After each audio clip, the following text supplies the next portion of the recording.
Hi అండి, అందరికి నమస్కారం. నేను వేణు. సో డిఆర్పి ప్రొడక్షన్లో త్వరలో రాబోతున్న జనక అయితే గనక సినిమా ఒక దాని గురించి ఒక చిట్ చాట్. సరే, దానికి నేను ఎందుకు వచ్చాను అంటే it's my home banner DRP productions. So దాంట్లో నేను మా హన్షిత గారికి ఫోన్ చేశాను. కంగ్రాచులేషన్స్ అండి ఫస్ట్ ఆఫ్ ఆల్ హన్షిత గారు. ఫస్ట్ ఏంటంటే congrats for Filmfare award. Thank you. So నాకు హ్యాపీనెస్ ఏంటంటే కొత్త థాట్స్ని, కొత్త డైరెక్టర్స్ని, ఇప్పుడున్న ఇండస్ట్రీలో ఒక డైరెక్షన్ ఛాన్స్ రావడం చాలా కష్టంగా మారిపోయిన టైంలో కొత్త కంటెంట్స్ని తీసుకొని కొత్త డైరెక్టర్స్ని ఇంట్రొడ్యూస్ చేయడానికి ముందుకు వచ్చారు. దానికి నేను నిదర్శనం. బలగం ద్వారా నాకు అవకాశం ఇచ్చారు. అట్లాగే Sandeep, hi Sandeep. So young talent, మళ్ళీ ఇలాంటి వాళ్ళ దగ్గర కొత్త పాయింట్స్ అన్నిటిని తీసుకొచ్చి మీరు ముందుకు వస్తున్నారు. అండ్ ఇట్స్ సేమ్ టైం ఏంటంటే జనక అయితే గనక ట్రైలర్ ట్రెండింగ్ 1లో ఉంది. సో నేను చూసి నాకు ఆ కంటెంట్ కాన్సెప్ట్ కొత్తగా అనిపించింది. సీరియస్లీ కొత్తగా అనిపించినప్పుడు సో నా బాధ్యతగా నా సాటి డైరెక్టర్కి అండ్ నా హోమ్ బ్యానర్ కాబట్టి సో సపోర్ట్గా నేను వచ్చి ఈ విషయాలు మన తెలుగు ప్రేక్షకులతో కొన్ని షేర్ చేసుకుందాం. సుహాస్గా ఉన్నాడు. Suhas, hi Suhas. So first of all అందరికీ కంగ్రాచులేషన్స్, ఎందుకంటే ట్రెండింగ్ 1లో ఉంది ట్రైలర్. సో ఆర్గానిక్గా వెళ్ళింది అది. అంటే చూస్తే ఇప్పుడు మనం ట్రెండింగ్ 1 పెట్టగానే మిలియన్స్ ఆఫ్ వ్యూస్ అలా కాకుండా ప్రాపర్ వ్యూస్తో, ఆర్గానిక్ వ్యూస్తో ట్రెండింగ్ 1కి వచ్చింది. సో అది ఆర్గానిక్గా వచ్చింది అనేది నాకు క్లియర్ కట్గా అర్థమైంది అనమాట. ట్రెండింగ్ 1 రాగానే ఒక 10 మిలియన్స్ అలా కాకుండా మనకు 6 lakhs 7 lakhs అని మెల్లిగా వెళ్తుంది. సో అది ప్యూర్ ఆర్గానిక్ అని నా ఫీలింగ్ అది. సో అట్లాగే నాకు ట్రైలర్ చూసినప్పుడు కూడా బాగుంది అనిపించిందండి. మళ్ళీ ఒక యూనిక్ కంటెంట్ ఉంది. ప్రాపర్ ఫ్యామిలీ డ్రామాలో ఒక ఇప్పుడున్న బర్నింగ్ ఇష్యూ, అంటే ఇప్పుడున్న పిల్లలకి స్కూల్ ఖర్చులు కానీ, వాళ్ళని పెంచడానికి జరిగే ఖర్చులు కానీ, వాళ్ళ బాధ్యతలు ఎక్కువైపోయినాయి ఇప్పుడు. సో ఆ పాయింట్ తీసుకొని దీన్ని చేశారని నాకు క్లారిటీగా అర్థమవుతుంది. అండ్ ఒక జెన్యున్ ఫాదర్ నా పుట్టబోయే పిల్లలకి మంచి లైఫ్ ఇవ్వాలి, మంచి ఫ్యూచర్ ఇవ్వాలి. అది ఇవ్వనప్పుడు నేను కనేందుకు అనేది సో ఆ పిల్లలకి ఎలాంటి భవిష్యత్తుని ఇవ్వాలి, ఇప్పుడు నేను ఇవ్వగలనా లేదా, నా లైఫ్ ఇలా ఉంది అని ఆలోచించే తండ్రి కదా అని నాకు అనిపిస్తుంది. అదే నా బ్రో ఎక్కువ డీటెయిల్ ఇచ్చాను. నాకు ట్రైలర్ చూస్తే అది అనిపించింది. హీరో క్యారెక్టరైజేషన్ కూడా అంతే సార్. యాక్చువల్గా మనందరం కూడా అలాగే ఆలోచిస్తాం. ఒక తండ్రిగా మన వైఫ్కైనా మన పిల్లలకైనా మనం బెస్ట్ ఇద్దాం అనుకుంటాం. అలా ఇవ్వలేనప్పుడు ఎందుకు అని ఆలోచించే పాత్రనే మన సుహాస్ గారు ప్రసాద్ అనే పేరు మీద చేశాం సార్. నిజం. సో దాని దగ్గరకు వచ్చే ముందు హన్షిత గారు కంగ్రాచులేషన్స్, బ్యాక్ టు బ్యాక్ వస్తారే ఉన్నాయి సినిమాలు. అండ్ ఇది కూడా ట్రెండింగ్ 1లో ఉంది. అండ్ ప్రభాస్ గారి చేతుల మీదుగా దీని టీజర్ వచ్చింది. సో ఇది కూడా సాలిడ్గా వెళ్తుంది. చిన్నగా స్టార్ట్ అయ్యి చాలా పెద్దగా ఫాస్ట్గా మూవ్ అవుతుంది, అది కనిపిస్తుంది. సో మళ్ళీ మంచి హిట్ కొడుతున్నారని నాకైతే అనిపిస్తుంది. అవును, ఐఎమ్ ఆల్సో క్వైట్ పాజిటివ్ అండి. లైక్ ద వే మొత్తం షేప్ అప్ అయింది, it's quite positive. Congratulations. And 1 person missing, మన అర్చిత్ గారు లేరు. అవును, ఆయన వేరే పనిలో ఉన్నారు. రిలీజ్ దగ్గరకు వస్తుంది కనిపిస్తుంది.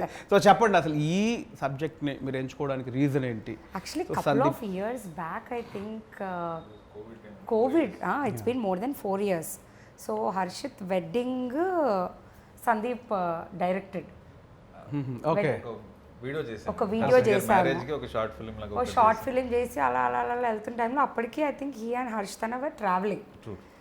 సో ఆ వీడియో టైంలో ఇస్ లైక్ లేదు హర్ష్, ఐ థింక్ నువ్వు కూడా ఒకసారి వినాలి అన్నప్పుడు మేమందరం కజిన్స్ కలిపి విన్నాము స్టోరీ. అందరిని కూర్చోబెట్టి చూడగానే వావ్, ఇట్స్ ఇన్స్టెంట్ రియాక్షన్ వస్తుంది కదా. Instantly I was like it's very new, very different, I think we should do it. అక్కడ స్టార్ట్ అయింది జర్నీ ఇన్స్టెంట్గా. వాట్ ఎవర్ హీ డెవలప్డ్ అది చూడగానే దాని తర్వాత అక్కడ నుంచి జర్నీ స్టార్ట్ అయింది. వెళ్తూ ఉన్నాం. ఇవాళ ఇక్కడ ల్యాండ్ అయ్యాం. ట్రెండింగ్ 1లో ఉన్నాం. ట్రెండింగ్ 1లో ల్యాండ్ అయ్యాం. సూపర్. సో బ్రో, మీకు అసలు ఈ పాయింట్, నేను సుహాస్ దగ్గరికి వచ్చే ముందు ఇలాంటి పాయింట్ చేయాలని ఎందుకు అనుకున్నారు? నాకు తెలిసి మీరు పెద్ద డైరెక్టర్స్ దగ్గర వర్క్ చేశారు, లైక్ ప్రశాంత్ నీల్ గారి దగ్గర చేశారు, ఇంకా చాలా పెద్ద వాళ్ళ దగ్గర రైటింగ్ టీంలో చేశారు. ఇప్పుడు అంత పెద్ద స్కేల్లో కమర్షియల్ ప్రపంచంలో ఉన్న మీరు ఇలాంటి ఒక యూనిక్ కంటెంట్తో నేను డైరెక్టర్గా ఇంట్రడ్యూస్ అవ్వాలి అని ఎందుకు అనుకున్నారు? మిమ్మల్ని ఎగ్జైట్ చేసిన పాయింట్ ఏంది? రైటింగ్గా ఏ కథకైనా ఫిట్ అవుతాను అనిపించింది సార్. బట్ డైరెక్షన్ చేయాలంటే నా జానర్ ఆఫ్ సినిమా కథలు ఇవే అనిపించినాయండి. నేను మిడిల్ క్లాస్ కుటుంబం నుంచి వచ్చినవాడిని, మా నాన్న రైల్వే ఎంప్లాయీ. సో నేను చూసిన లైఫ్లో నాకు చాలా చాలా గ్రౌండెడ్ ఎమోషన్స్ ఉంటాయి అనిపించింది. సో నా కథలన్నీ ఇలాగే ఉంటాయి సార్. నాకు అంత పెద్ద సినిమాలు చేయడం రాదు, ఆనెస్ట్ ఫ్యాక్ట్. ప్రశాంత్ సార్తో కూడా చాలాసార్లు అన్నారు, సార్ మీరు ఆల్రెడీ మీరు కేజీఎఫ్ సలార్లు మీరు ఉన్నారు, మాలాంటి వాళ్ళకి ఛాన్సే లేదు అని అనిపించింది సార్. నేను రాజుగారి సంస్థలో ఆల్మోస్ట్ 7 సంవత్సరాలుగా ఉన్నానండి. వేరే ఫిల్మ్ కోసమని వచ్చాము. తర్వాత కోవిడ్ ముందు వేరే స్టోరీ లైన్ ఒకటి చెప్పాను, రాజుగారు చేద్దాం అన్నారు. కోవిడ్ తర్వాత మళ్ళీ ఇది ఎప్పుడో ఒక 8-9 ఇయర్స్ బ్యాక్ ఉన్న ఐడియా.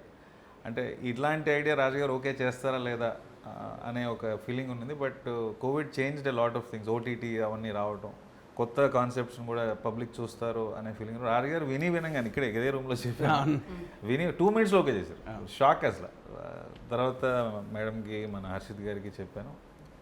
సో యునానిమస్గా అందరూ వెరీ పాజిటివ్ రెస్పాన్స్ ఇచ్చి స్టార్ట్ చేశారు. Definitely burning point. 3 మీటింగ్స్ అనేటివి లేవు ఈ స్టోరీకి. ఎవరికి చెప్పినా ఇన్స్టెంట్గా అరే భలే కొత్తగా ఉంది. So instant feeling was that. Actually burning point అది. యాక్చువల్గా ఉన్న దాంట్లో బర్నింగ్ పాయింట్ అది. అందరికీ రిలేటబుల్ అయ్యే కథ అండ్ సమస్య కూడా అదే. సో డార్లింగ్ చెప్పు Suhas, first of all congratulations darling. Thanks అన్న. సో నాకు సుహాసం చూస్తే ఏంటంటే మా ఫ్యామిలీ, మా కామెడీ ఫ్యామిలీ కదా, దాంట్లోంచి స్టెప్ బై స్టెప్ తను కష్టపడుతూ వస్తున్నాడు డార్లింగ్. కంగ్రాచులేషన్. థ్యాంక్స్ అన్న. ఇంకా చాలా ముందుకు వెళ్ళాలి మనస్ఫూర్తిగా కోరుకుంటున్నాను. థ్యాంక్ యూ అన్న. సో ఇప్పుడు సుహాస్ సినిమాలంటే వచ్చే ఆడియన్కి ఒక ఇది ఉంది, మావాడు ఏదో కొత్త పాయింట్ చెప్తాడు. అంటే ప్రీవియస్ సినిమాలు కానీ ఇప్పుడు ఈ ఎంచుకున్న కథ కానీ మాకు కనిపిస్తుంది. ప్రతి దాంట్లో కొత్త పాయింట్ ఉంటే సుహాస్ సినిమాకి వెళ్ళాలంటే సంథింగ్ ఏదో పాయింట్ మీద మాట్లాడతాడు అనేది ఆడియన్కి ఒక క్లారిటీ ఉంది. సో దీంట్లో నేను ఎగ్జైట్ చేసిన పాయింట్ ఏంటి, అసలు ఎందుకు చేయాలనిపించింది కదా? చెప్పిన వెంటనే ఆవిడ చెప్పినట్టు ఇన్స్టెంట్ రియాక్షన్ అన్న. ఆయన నరేషన్ చెప్పడం స్టార్ట్ చేసిన 10-15 మినిట్స్ నుంచి నేను నవ్వుతానే ఉన్నాను. నవ్వి ఎప్పుడు చేద్దాం అని ఇమీడియట్గా ఎగ్జైట్మెంట్ వచ్చేసింది అన్న. తొందరగా ఈ సినిమా చేసి ఏమేమైతే డిస్కస్ చేసాం ఈ సినిమాలో అవన్నీ తొందరగా ఆడియన్స్కి చూపించాలి అని అనిపించింది అన్న. అంటే ఆ మిడిల్ క్లాస్ ఎమోషన్ కానీ, ఫాదర్కి సన్కి మధ్యన ఉన్న రిలేషన్ కానీ, అండ్ వైఫ్ క్యారెక్టర్ నేను బాగా పర్సనల్గా బాగా కనెక్ట్ అయ్యాను. చాలా మంచి సీన్స్ ఉంటాయి నాకు వైఫ్కి, సంకీర్తన తనతో. అండ్ కోర్ట్ ఎపిసోడ్ చాలా హిలేరియస్గా ఉంటుంది అన్న. Rajendra Prasad sir court episode ఆ ఇష్యూ సీరియస్గా ఉండదు. అంటే దీనిలో ఒక ట్రైలర్లో నాకు అబ్జర్వ్ చేసిందంటే ఒక థింగ్ మీద ఏదైతే కండోమ్ మీద కేసు వేయొచ్చు అనే ఒక పాయింట్ నాకు కనిపించింది. అదేనా? అవును సార్. దాని మీద డిస్కస్ జరుగుతుంది. అది సీరియస్గా ఉండబోతుందా, కామెడీగా ఉండబోతుందా? రిలవెంట్గా ఉంటుందని చెప్పచ్చు సార్. వెరీ హిలేరియస్గానే చెప్తూ ఈ ఇష్యూకు సంబంధించిన ఎన్ని ఎమోషన్స్ తగిలితే ప్రతి ఎమోషన్ టచ్ అవుతుందండి. ఫ్యామిలీ అందరూ కలిసి కూర్చొని చూడాల్సిన మూమెంట్స్ ఉంటాయి. అందరూ కలిసి నిజంగానే చూడాలి. మన పేరెంట్స్ జనరేషన్కి ఉన్న మైండ్ సెట్ ఏంటి, మనం ఉన్న మైండ్ సెట్ ఏంటి, నెక్స్ట్ జనరేషన్ కూడా ఖచ్చితంగా చూసి ఎంజాయ్ చేస్తారు అనుకుంటున్నాను. అవును, డెఫినెట్. అంటే నేను బాగా రిలేట్ ఎందుకంటే నాకు 2 పిల్లలు. మొన్న పాప నాకు ఇప్పటి నుంచే భయం వేస్తుంది. అంటే ఇప్పుడున్న ఈ స్కూల్స్, ఈ గోల, ఈ ఖర్చులు, ఈ మెడికల్ థింగ్స్ ఇవన్నిటి చూసి ఏంటి అసలు ఇప్పుడు ఆ బయట ఉన్న పొల్యూషన్కి వీటన్నిటి నుంచి కాపాడి వీళ్ళకి బెస్ట్ లైఫ్ మా టైంలో ఏదో జరిగిపోయింది, ఇప్పుడు వీళ్ళకి ఎట్లా ఇవ్వగలం అనేది డెఫినెట్లీ ప్రతి ఇప్పుడున్న మిడిల్ క్లాస్ ఇంటి సమస్య అండి. మిడిల్ క్లాస్ ప్రతి ఇంటి సమస్య పిల్లలకి ఏంటి ఫ్యూచర్ని ఇవ్వాలని. సో ఇందులో ఇంకోటి ఏంటంటే ఇప్పుడు ఒక మంచి ఇష్యూ మీద వెళ్తోంది. చాలా మిడిల్ క్లాస్లో ఉండే ఒక బామ్మ, తండ్రి కొడుకులకు మధ్యలో ఉండే గొడవ, కొడుకుని వెనకేసుకొచ్చే తల్లి, ఆ చిన్న చిన్న ఇళ్ళల్లో మిడిల్ క్లాస్ హస్బెండ్ భార్యకు మధ్యలో ఉన్న రొమాన్స్, ఇవన్నీ ఎట్లా డిజైన్ చేశారు మీరు? అంటే మీకు లైఫ్ ఎక్స్పీరియన్స్లో ఉన్నాయా లేక అంటే ప్యూర్గా కనిపిస్తుంది ఒక బామ్మ ఒక నాన్న వాళ్ళిద్దరి మధ్యలో టామ్ అండ్ జెర్రీ గొడవలు? మనం చూసినవే సార్. మనకి అందరికీ మనం అందరం కామన్ సమ్మర్ వెకేషన్కి అంటే నాయనమ్మ ఇంటికో అమ్మమ్మ ఇంటికో వెళ్ళేవాళ్ళం. అక్కడ అందరం కజిన్స్ కలిసేది, నాయనమ్మని ఆటపట్టించేది, బాబాయిల దగ్గర మామయ్య దగ్గర దెబ్బలు తినేది. సో ఈ ఎమోషన్సే అన్నీ చూస్తున్నాం కాబట్టి మోస్ట్లీ అదే రాశాను. కొత్తగా క్రియేట్ చేసింది అని అయితే నేను అనుకోను సార్. మనం చూసినవే మన పక్కింట్లో జరుగుతున్నట్టుగానే డీల్ చేశాను సార్. సో ఎట్లా ఎంజాయ్ చేశారంటే కాస్టింగ్ అయితే చాలా చాలా బాగుంది. ఫస్ట్ ఆఫ్ ఆల్ గోకరాజ్ గారు ఫాదర్గా ఆ కెమిస్ట్రీ భలే వర్కౌట్ అయిందని కనిపిస్తోంది. బామ్మ ట్రాక్ సాలిడ్గా కనిపిస్తోంది. అండ్ కిషోర్, వెన్నెల కిషోర్ సాలిడ్గా టైమింగ్ తెలిసిపోతుంది. ఎట్లా ఎంజాయ్ చేశారు మీరు అసలు?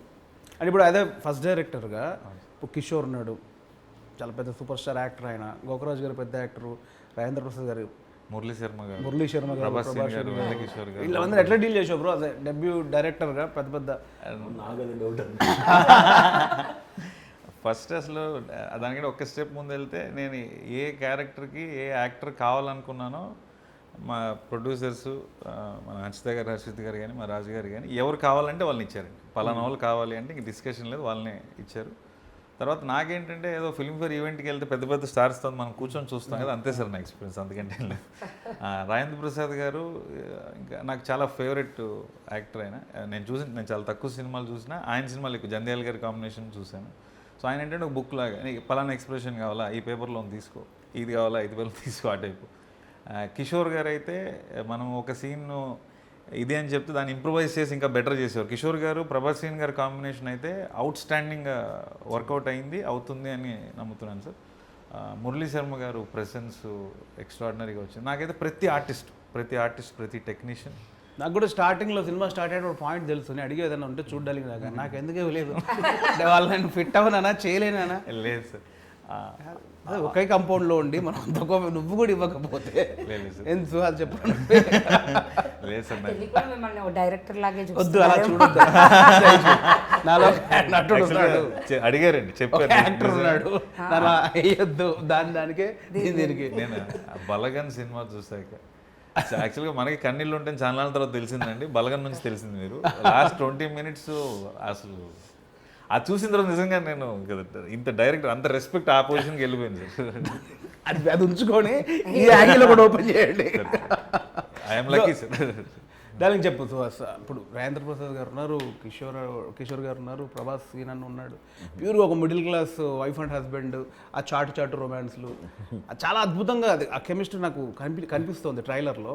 ఎట్లా ఉంది మీకు వీళ్ళందరితో వర్క్ చేయడం అండ్ సంగీత గారితో చేయడం? ఫస్ట్ తను మలయాళం అమ్మాయి అని చెప్పారన్న. ఓకే. ఇప్పుడు నాకు ఫస్ట్ వచ్చిన భయం ఏంటంటే ఇప్పుడు ప్రాంప్ట్లు అంటారు, మనం ఎలా చేస్తాం అదో గోల్ ఉంటుందేమో అని అనుకున్నాను. బట్ ఆవిడ ముందు నుంచే వర్క్షాప్స్కి వచ్చి కూర్చుని ప్రతి డైలాగ్ ఆవిడ నేర్చుకుని తను ప్రతి షార్ట్ సింగిల్ టేక్లోనే చేసింది. డైలాగ్ ఎక్కడ రోల్ అవ్వకుండా కరెక్ట్ తెలుగు మాట్లాడితే చేసిందన్న. అది సూపర్ హ్యాపీ అండ్ చాలా బాగా చేసిందన్న అమ్మాయి. సినిమా తర్వాత అందరికీ నచ్చేస్తుంది. And Rajendra Prasad sir obviously నాకు చాలా ఫేవరెట్ అన్న. ఆయన సినిమా అంటే అంటే నా ఫేవరెట్ సినిమాల్లో నచ్చిన డైలాగులన్నీ వెళ్ళి అడిగేస్తూ ఉంటుండే అనమాట. సరే ఈ డైలాగ్ భలే ఉంటుంది కదా, ఆ టైంలో సెట్లు ఎలాగ ఉండేది, ఉన్న క్వశ్చన్లన్నీ కక్కేసేవాడిని. నెక్స్ట్ లెవెల్ ఎక్స్పీరియన్స్ అన్న. అండ్ కిషోర్ అన్న అండ్ ప్రభాస్ సీన్ అన్నది అయితే వాళ్ళిద్దరు సెట్లో ఉన్నప్పుడు అన్న అసలు ఇంకా నవ్వుతూనే ఉంటాం, పొట్టబట్టుకుని అన్న ప్లీజ్ అన్న ఆపండి అన్న అనేదాకా. వాళ్ళిద్దరు ట్రాక్ అంటే సినిమాలోనూ అలాగే ఉంటుంది, ఆఫ్లైన్ కూడా అంతే నవ్వించారన్న. చాలా మంచి ఎక్స్పీరియన్స్ అన్న. నేను బేసిక్గా అది మిస్ అవుతున్నాను తెలుసు. అంటే రెగ్యులర్ షూటింగ్ అంతకుముందు వెళ్ళేటప్పుడు స్పాట్లో కూర్చొని నలుగురు కమెడియన్లు ఆ జోకులు వేసుకొని ఏదో ట్రాక్ పెట్టుకొని హిలేరియస్గా నవ్వే ఒక ఎక్స్పీరియన్స్ ఉంది చూసావా. ఈ రూమ్ 4 గోడల మధ్యలో ఉండేవాని గుర్తొస్తే బా అదే ఒక బాధ. అప్పుడు కలిసినప్పుడు కూడా అది మిస్ అవుతున్నాం, మిస్ అయిపోతున్నా నాకు సడన్గా. వాళ్ళందరితో కూర్చొని అవుట్డోర్ 10 రోజులు వెళ్ళి అట్లా ఉంది. ఏం లేకుండా 4 గోడల మధ్యలో ఉండి ల్యాప్టాప్ ముందు పెట్టుకొని ఈ డిస్కషన్లతో వెయిట్లో వచ్చేసి ఒక ఇంటర్వ్యూలో చెప్పారు, మనం ఆర్టిస్ట్కి వెళ్తే ఏ వాటర్ తీసుకో ఏ షార్ట్ తర్వాత తీసుకో, డైరెక్టర్ అయ్యాక నాకు అర్థమవుతుంది సీరియస్గా. సో అంశిత గారు మీరు చెప్పండి, ఇప్పుడు తను లైన్ చెప్పగానే ఒక 2 minutesలోనే మీకు అనిపించింది దీంట్లో ఏదో ఉందని. సో ఆ పేపర్ మీద పెట్టిన ఆ నరేషన్లో ఉన్నది మీకు స్క్రీన్ మీద ఇప్పుడు చూస్తున్నారు. సో ఎప్పుడు కాన్ఫిడెంట్ వచ్చింది తను కథ చెప్పాడు బట్ ఇతను తీయగలడా లేదా, అది చెప్పింది ఎగ్జిక్యూట్ చేయగలడా లేదా అని మీకు ఎప్పుడు అనిపించింది? అంటే ఒక షెడ్యూల్ చూసిన తర్వాత అనిపించిందా, లేదా స్పాట్లో తన వర్కింగ్ స్టైల్ చూసినప్పుడు? No, like we were already proven. Writing side, he's extraordinary and it's already proven thing. Yeah, this is his first movie kabatti almost like the way he was handling and almost starting lone I think he got catch of everything in the first schedule itself. I think ఎస్ వెళ్ళిపోవచ్చు హ్యాపీగా. So first షెడ్యూల్లోనే మాయ చేశారు bro, మొత్తాన్ని lock చేశారు. అంటే కథతోడే ఉంటుంది but step by step అంత ఉంటాయి కదా. టెక్నీషియన్స్ యా, మా కెమెరామెన్ గారు సాయి శ్రీరామ్ గారు, నాకు ఆయన ముందు నుంచి ట్రావెల్ ఉంది. సో ఆయన డిఓపిగా రావటం, ఆర్ట్ డైరెక్టర్ రామ్ కుమార్ గారు రావటం, మన మ్యూజిక్కి విజయ్ బుల్గాని గారు మెయిన్ టెక్నీషియన్స్ నాకు పిల్లర్స్గా నిలబడ్డారు సార్.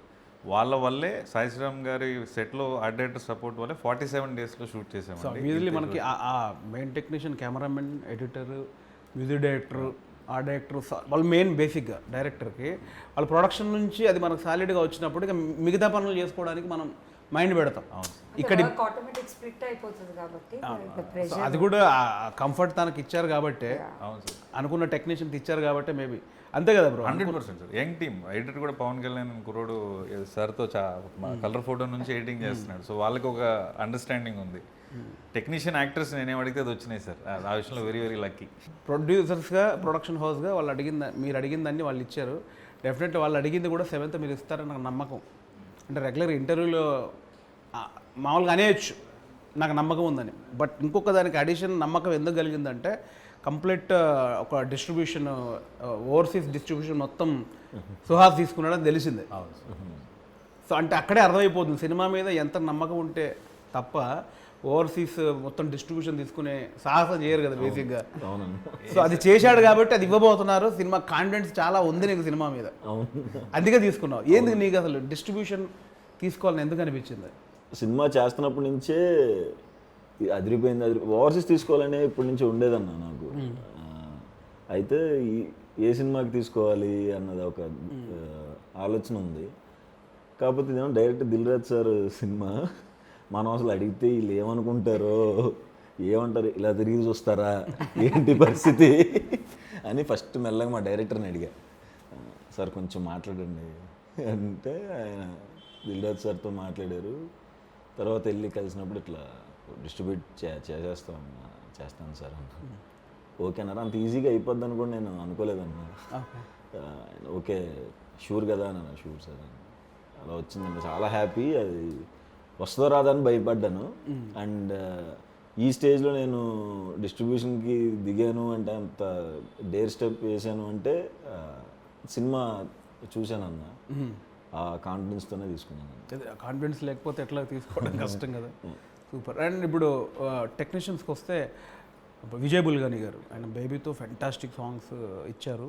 అండ్ ఈ సినిమాలో కూడా ఒక సాంగ్ మిలియన్స్ దాటింది అనుకుంటున్నా, నాకు తెలిసి మిలియన్స్లో ఉంది ఒక సాంగ్. అంటే అది కూడా ఆ సాంగ్ కాన్సెప్ట్ కూడా వైఫ్స్ మీద ఎంతసేపు ఇది నన్ను టార్చర్ పెడుతుందనో, లేకపోతే బిఫోర్ మ్యారేజ్ లవ్లో ఉన్నప్పుడు ప్రేమించి ఇలాంటిది ఒకటి వచ్చింది. నా ఫేవరెట్ వైఫ్ అని ఒక సాంగ్ ఏదో ఉంది, బాగుంది, గమ్మత్తుగా అనిపించింది నాకు. ఇది నా ఫేవరెట్ వైఫ్ అని ఉంది. ఎందుకు అట్లాంటి ఒక డిఫరెంట్ థాట్ ఎందుకు? అంటే మీ వైఫ్ని మీరు అంటే మీ పర్సనల్ ఏమన్నా ఉందా? 100% ఉంది సార్. నేను కాదు, నాకు అంత ఫేవరెట్ వైఫ్ 5-6 ఆప్షన్లు ఉంటే one of this my favourite wife అంటాం కదా. ఉన్న ఒక్క వైఫ్ ఫేవరెట్ వైఫ్ అన్నారేంటి? అంటే పెళ్లి చూపు 4-5 జరిగి ఒకరు సెలెక్ట్ చేసి ఉంటాం కదా సార్. ఆ యాంగిల్ వచ్చారా? లేదు నాకు ఇప్పుడు ఫేవరెట్ 4 ఛాన్సులు ఉంటే 1, 2, 3 థర్డ్ నా ఫేవరెట్ అందరికి ఉంటుంది. ఒకటే వైఫ్ కదా ఫేవరెట్ వైఫ్ ఎందుకు అంటే 4-5 పెళ్లి కూతుర్లలో అలా ఏం లేదు సార్. ఎట్లా అసలు ఐడియా ఎట్లా వచ్చింది? ఒక చిన్న క్లారిటీ. నాకు నా వైఫ్ అంత సపోర్ట్ చేసింది సార్. నేను సాఫ్ట్వేర్ జాబ్ చేసి మానేసి సినిమాలకు వచ్చాను. సో న్యూస్ బీన్ ఆల్మోస్ట్ 10-12 ఏళ్ళు అవుతుంది ఈ స్టెప్ జరగక ముందు. సో మన ఆబ్వియస్గా అర్నింగ్ ఉండదు కదా రైటింగ్లో ఐడియల్గా ఉన్నప్పుడు. సో ఆ ట్రావెల్ అంతా కూడా కంప్లీట్గా బర్డన్ అన్నీ తీసుకుంది సార్. సో అంత సపోర్ట్ చేయకపోతే ఆబ్వియస్గా నేను ఇక్కడ సినిమా చేయడానికి వచ్చి ఉండేవాడిని కాదేమో. అందుకని మామూలుగా మనం నా ఫేవరెట్ హీరో అంటాం, లేదా నా favourite heroine, favourite producer, director అంటాం కదా, అట్లా నా ఫేవరెట్ నా పెళ్ళామని కూడా మనం అలగలగాలి కదా అనేసి ఆ థాట్ మాట్లాడుతుంటే కేకే గారు, మన లిరిసిస్ట్ కృష్ణకాంత్ గారు, జెర్సీ, మన అమ్మాడి అవని రాజు, హాయ్ నాన్న, సలార్, సో మనకి సింగిల్ కార్డ్ సార్. ఆయన ఇమీడియట్గా ఇట్లాంటి కాన్సెప్ట్ డెఫినెట్గా బాగుంటుంది అనేసి ఇంకా మిగతాదంతా ఆయన రాసి పెట్టారు సార్. విజయ్ బుల్గాని గారికి ఫస్ట్ ట్యూన్ వచ్చి రాగానే హుక్ లైన్ మీదే వచ్చింది సార్ ఫస్ట్. ఇంక ఇమీడియట్గా ఫిక్స్ అలా థాట్ ప్రకారం మనకు ట్యూన్ కూడా సెట్ అవ్వాలి. అది విజయ్ గారు నాకు తెలిసి ఫెంటాస్టిక్ సాంగ్, చాలా చాలా బాగుంది. అది అంటే విన్నా కొద్దీ ఎక్కుతూ ఉంది ఆ సాంగ్. అట్లాగే యూట్యూబ్లో కూడా అట్లాగే పోతుంది, మిలియన్స్లో పోతుంది అది. అవును సార్. అంటే యూనిక్ సాంగ్, కొత్త కంటెంట్. సో బ్రో అంటే ఇప్పుడు ఇంకొకటి నాకు ఒక ఇంపార్టెంట్ పాయింట్, యాక్టర్స్ అందరూ వచ్చేసారు నాకు తెలిసి, అందరు యాక్టర్స్ ఉన్నారు. ఫస్ట్ మూవీకి అంత పెద్ద పెద్ద యాక్టర్స్తో వర్క్ చేసే అవకాశం వచ్చింది. అది నాకు స్క్రీన్ మీద కనిపిస్తుంది అదంతా. సో టీం అంతా కూడా ఎనర్జీగా కనిపిస్తుంది. సో నాకు ఒక పర్సనల్గా ఒక ఇష్యూ ఏంటంటే, ఇష్యూ కాదు, నాకు ఒక డౌట్ ఏంటంటే, ఇప్పుడు దీనిలోకి వచ్చాం కదా, అన్ని మనం చిన్న ప్రతిదీ డౌట్గానే కనిపిస్తుంది. దీన్ని ఎలా ఒప్పించాడు, ఎంత ధైర్యం ఉంటే చేశాడు, వాళ్ళు చెప్పినప్పుడు ఆ పాయింట్ వాళ్ళకి చెప్పినప్పుడు వాళ్ళు ఏమన్నారు, ఇవన్నీ ఉంటాయి కదా. అట్లా మనకు నాకు తెలిసి మన ప్రేక్షకులకు కూడా ఒక డౌట్ ఉంది. ఇప్పుడు కండోమ్ అనే పాయింట్ మీద ఒక కేసు జరుగుతుంది, అంటే హీరో కండోమ్ మీద కేసు వేసినట్టుగా నాకు తెలుస్తుంది. అది ఏంటి అసలు ఆ సెటప్? అది అసలు ఒకవేళ వేస్తే అలాంటి థింగ్స్ మీద వేయొచ్చా, అసలు ఏం జరిగింది? వేయచ్చా అనే క్వశ్చన్ ఫస్ట్ ఆన్సర్ చేస్తే సార్, ఏ ప్రోడక్ట్ మీద అయినా మనము కన్జ్యూమర్ ఫోరం అని ఒకటి ఉంటుంది సార్. మనము కేసు ఫైల్ చేసి, అంటే వాళ్ళు ప్రామిస్ చేసిన విషయం జరగకపోతే, వాళ్ళు లెట్స్ ఏదో ఒక ప్రోడక్ట్ ఇలా వాడితే ఇది జరుగుతుంది అని చెప్పి అది జరగకపోతే, మనం సాటిస్ఫై కాకపోతే కన్జ్యూమర్ ఫోరంలో కేసు వేయచ్చు సార్. చాలా కేసులు జరిగాయి చాలా విషయాల్లో. ఇప్పుడు కాఫీ కప్లో కూడా టెంపరేచర్ ఇంత ఉంటుంది, స్కిన్ బర్న్ అవ్వచ్చు అని రాసింది ఒకనొక కేసు వల్ల. Okay okay. ఎక్కడో వేరే కంట్రీలో ఒక ఆవిడ కాఫీ తీసుకుని పెద్ద ఆవిడ కార్ రివర్స్ చేస్తూ కాల్ మీద పడి స్కిన్ బర్న్ అయిపోయింది, ఆవిడ కేసు వేసారు. ఓకే. లా సూట్స్ అంటారు వేరే కంట్రీస్లో, అక్కడ ఇంకా ఎక్కువ కల్చర్ ఉంది మన దగ్గర కంటే. మరి కాఫీ వేడిగా ఉంటుందని మీకు తెలియదా అని అడిగితే, మరి నువ్వు అది మెన్షన్ చేయాలి కదా అని కేసు వేసి లా సూట్ గెలవటం వల్ల అది రాశారు. ఓకే. సో మనం చూసే ప్రోడక్ట్ల మీద మెజారిటీ ఆఫ్ ద లైన్స్ ఏవైతే ఉన్నాయో, ఎక్కడో చోట ఎవరో చేసిన కేసు వల్ల లేదా కేసు రాకూడదనో అవి రాస్తారు సార్. మనం కూడా చాలా సింపుల్ సైకాలజీ సార్. మనం వీచివర మిర్చి బండి వెళ్ళి ప్లేట్ బజ్జీ కొనుక్కుని అది వేడిగా లేకపోయినా మనం పాసిన ముందు ప్లేట్ మార్చమని డబ్బులు ఇవ్వమని అడుగుతాం కదా. సో ఇది కూడా అంతే సార్. సో ఆ పాయింట్ మీద మనకి మంచి డిస్కషన్ ఉంటుంది సినిమాలో, చాలా మంచి డిస్కషన్ సార్. అంటే కండోమ్ మీద కేసు వేసిన పాయింట్ మీద. సెకండ్ హాఫ్ అంతా అవును సార్, అవును సార్. యాక్చువల్గా కాండమ్ మీద కేసు అనేది మెయిన్ కాన్సెప్ట్ కాదు సార్. ఎందుకు వాడు కేసు దాకా వెళ్ళాడు, వాడుకున్న ఇష్యూ ఏంటి అనేది main cinema sir. Okay okay. మీకు ఎలా అనిపించిందండి? ఇప్పుడు బేసిక్గా ఫ్యామిలీ మొత్తం, అంటే బామ్మ ఉంది, తండ్రి కొడుకులు, beautiful middle class wife and husband, దీంట్లో ఈ ఇష్యూ పెడితే మళ్ళీ ఫ్యామిలీ ఏదైతే డిస్టర్బ్ అయిపోతారా, వాళ్ళు తీసుకుంటారా లేదా అని మీకు నమ్మకం ఎక్కడ కలిగింది అసలు? అంటే అదే నాకు అనిపించిన డిఫరెంట్ పాయింటే అది. సో ఒక సో అండ్ సో ప్లానింగ్లో ఉండే ఒక మిడిల్ క్లాస్ అబ్బాయికి వాడు అన్నీ ప్లాన్గా చేసుకుంటారు, ఈ మంత్ ఇది చేయాలి అది చేయాలి, అలా ప్లాన్ చేసుకున్న వాడు సడన్గా అన్ఎక్స్పెక్టెడ్లీ ఒక బేబీ వస్తే ఎంత బర్డెనో ఆర్ ఎంత responsibility in today's life. So దానికోసం హీస్ ఫైటింగ్. ఓకే. నాకు నచ్చింది ఆ పాయింట్ యాక్చువల్లీ. నీకు ఎలా అనిపించింది సుహాస్? అంటే సెకండ్ హాఫ్లో మేజర్గా వచ్చేది అది, మేజర్ సెటప్ అవుతుంది కదా ఒక కండోమ్ మీద కేసు అనేది. ఇది రీచ్ అవుద్ది, ఇది ఇప్పుడు నన్ను అభిమానించే ప్రేక్షకులకి ఇది కనెక్ట్ అవుద్ది అని ఎక్కడ నీకు అది పాయింట్ ఎగ్జైట్ అయింది? అంటే నాకు ఇది మనం ఎక్కడ ఆ పదం వాడలేదన్న సినిమాలో, ప్రొడక్ట్ అనేవి మాట్లాడుతున్నాం. What ever it is, product చూపిస్తే తెలిసిపోద్ది కదా. అదే అంటే ఆ పదం ఎక్కువసార్లు రాకుండా ప్రొడక్ట్ అని అనుకుంటా కొన్నిసార్లు వచ్చింది, కానీ అదేం బ్రెయిన్లో ఉండదన్న చూసేవాళ్ళకి, అంత వేరే ఎమోషన్ మీద వెళ్ళిపోతాం. అంతే అంతే. ప్రొడక్ట్ అనుకున్నా దానివల్ల వచ్చే జెన్యున్ విషయాలు అవును మాట్లాడుతూ ఉన్నా. సినిమా అయిపోయేపటికి smaller picture, the bigger picture is the family and అది మీరు ఏదైతే బర్నింగ్ ఇష్యూ అంటున్నారో అది మెయిన్ పాయింట్. మెయిన్ పాయింట్ అది మాట్లాడడానికి మన రైటింగ్ భాషలో ఏదో క్యాటలిస్ట్ అని ఏదో అంటూ ఉంటారు కదా, అట్లాంటి అంశం ఇది సార్. ఓకే. సో ప్రతి ఇంటిలో జరిగే డిస్కషనే ఎవరికి తెలియదు కదా. ఇవాళ జనరేషన్లో కాండమో లేకపోతే సేఫ్టీ అనేది పెద్ద మ్యాటరే కాదు, బట్ స్కూల్ టెక్స్ట్ బుక్స్లో కూడా అవేర్నెస్ కింద చెప్తున్నారు. సో అసలు అది ఇవాళ మైండ్ సెట్ కాదు, అసలు పెద్ద ఇష్యూ కూడా సార్. మనం జీరో వల్గారిటీ సినిమా మొత్తం. నేను అందుకే చాలా కాన్ఫిడెంట్గా పేరెంట్స్ మన పెళ్ళిడికి వచ్చిన పిల్లలు వాళ్ళ పిల్లలు కూడా కలిసి చూడగలిగిన సినిమా అని ఆనెస్ట్గా ధైర్యంగా చెప్తాను. అది డెఫినెట్లీ ప్రజలకి ఈ సబ్జెక్ట్ మీద ఇంకా అవగాహన పెరగాలి. రీసెంట్లీ ఓ మై గాడ్ 2లో కూడా అవును సార్, రైట్. సెక్స్ ఎడ్యుకేషన్ అనేది పిల్లలకి ఒక చిన్న స్థాయి నుంచే చెప్తే వాళ్ళకు క్లారిటీ ఉంటుంది.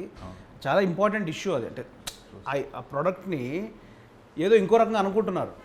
అది ఇప్పుడున్న జనరేషన్కి మనకి దాన్ని ఏమంటారు, ఆ ఎడ్యుకేషన్లో ఒక భాగం అవ్వాలి. దాని గురించి అందరికి తెలిస్తేనే కదా.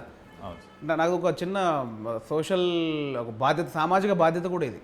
100%. నాకు అట్లా అనిపిస్తుంది బేసికలీ. అంటే మనకి నానమ్మల కాలం నుంచి అదేంటి చిచి అని అంటారు. ఆ చిచి కాదు, ఇది ఇప్పుడున్న సొసైటీకి అది తెలియవలసిన విషయం. అయిపోయింది స్కూల్స్ దగ్గర నుంచి 3-4 ఇయర్స్ దగ్గర నుంచి like the awareness coming and మనం కూడా everybody possible we have to do our part చేయాలి. సో అది నాకు తెలిసి మంచి పాయింట్.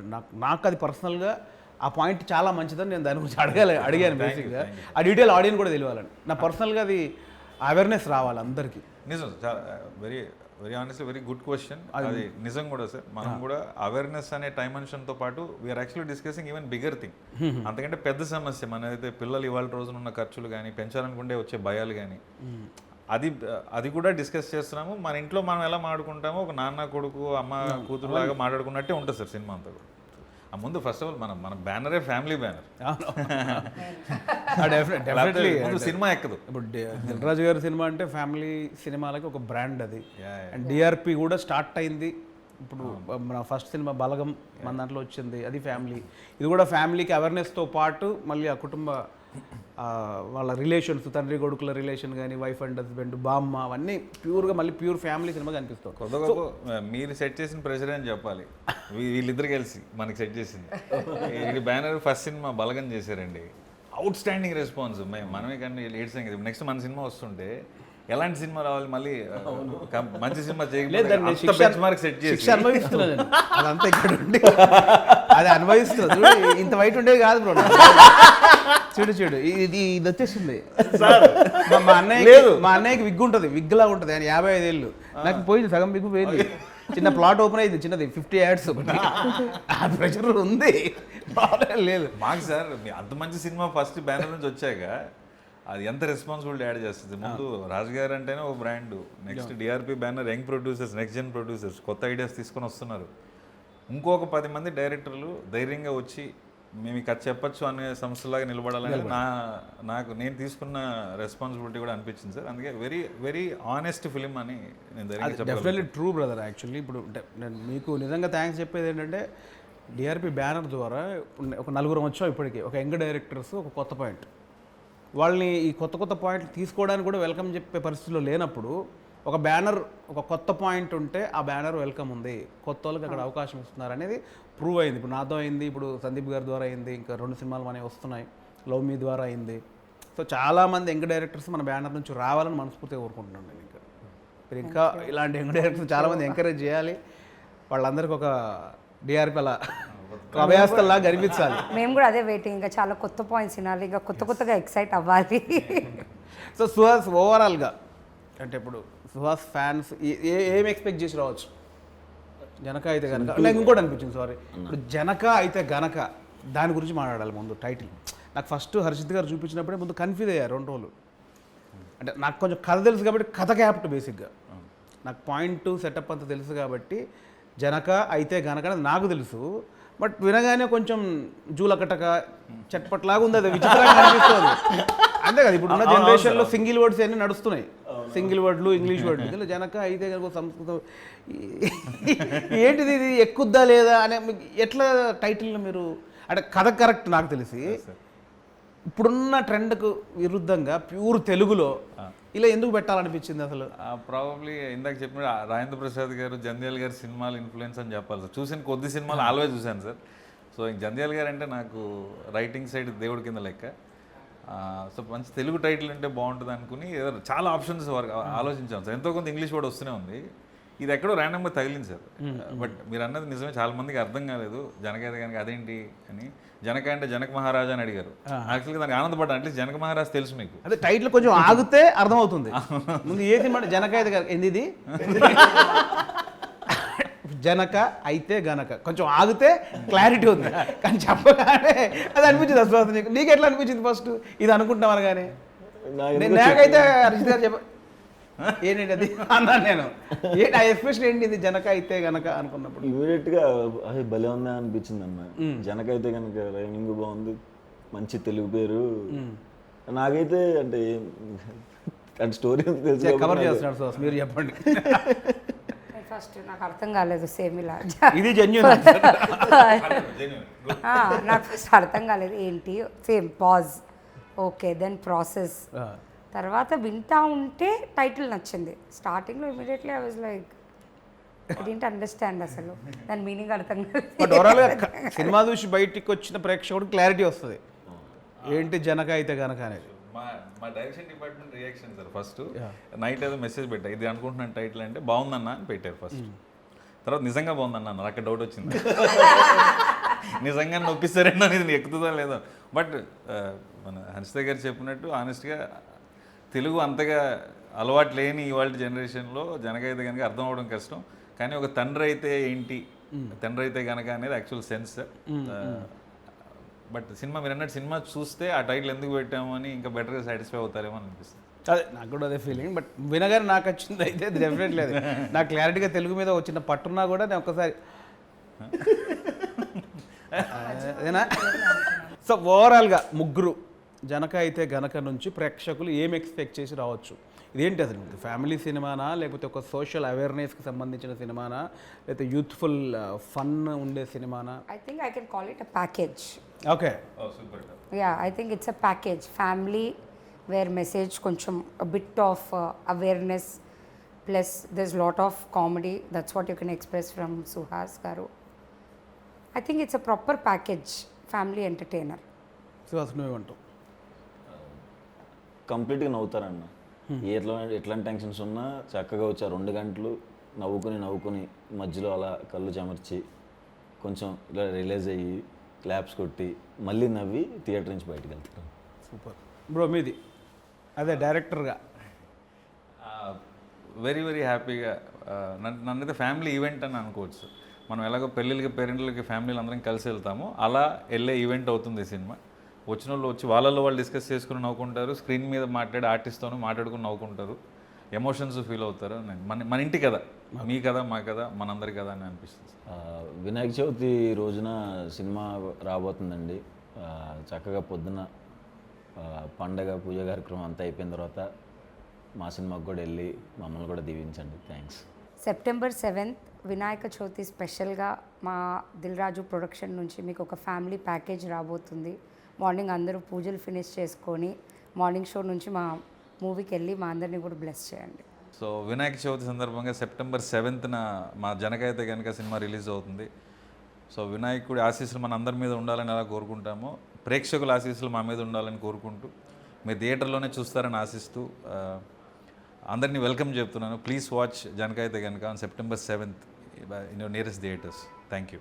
సో ఇదండి జనక అయితే గనక డిఆర్పి ప్రొడక్షన్ నుంచి నెక్స్ట్ మంత్ September 7th థియేటర్స్లోకి వస్తుంది. సో జనక అయితే కనుక కంప్లీట్ ఫ్యామిలీ ప్యాకేజ్ అంటున్నారు. సో ఫ్యామిలీ ప్యాకేజ్ ఇస్తారా లేదా?